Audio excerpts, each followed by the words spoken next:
Hello everyone, আশা করছো তোমার সবাই ভালো আছেন। আর এলা হচ্ছে মাটনের চর্বির চপ। আর মাটনের চর্বির চপ বানাবার জন্য চর্বিখান তো প্রথমে ধুইয়া টুইয়া তারপরে লবণ হলুদ মাখিয়া এখানে অল্প মুই হালকা করে ভাজি নিন।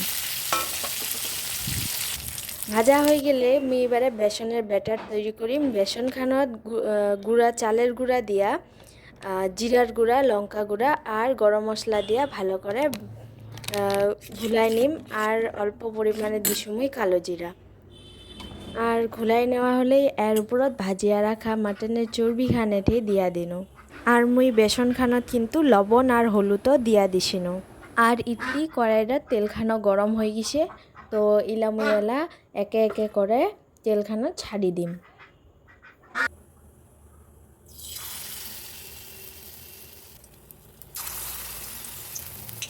তেলখানত ভালো করে ছাড়ি দিম ইলা না সন্ধ্যার সময় সবাই যেগুলা বসিয়া রয়েছি, সবাই যেগুলা চলে যাচ্ছে বাড়ি, সেলা সবাই মিলিয়া খাইতে মজাটাই আলাদা।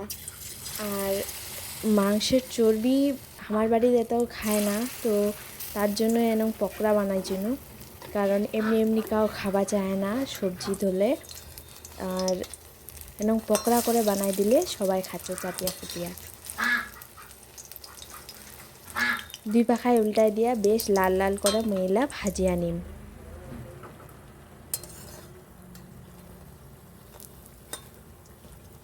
ইলা তো বেশ ভালো করে ভাজা হয়ে গেছে। এলা মুই কনে উল্টাই দিয়া নামাই নিম। তারপরে যেখান এলা বাকি আছে যেখানে ওইলা এলা আমি একে একে করে দিম, ইলাও ভাজিয়া উঠাই নিম।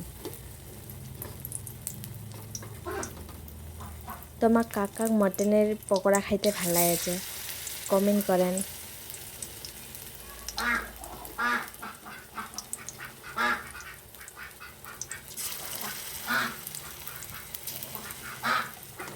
যদিও মুই মাটনের চর্বি খাও না, তাও কিন্তু মুই মাটনের এই চর্বির পকোড়া কিন্তু ভালোই লাগে।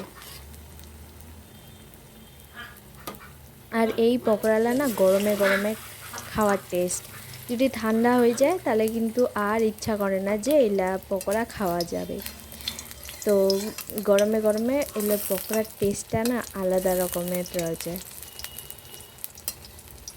এলাও ভালো করে দুই পাখায় লাল লাল করে ভাজিয়া নিম। বেশ এরকম লাল লাল করে ভাজিয়া নিয়ে এবারে এলামি ওঠাই নিম।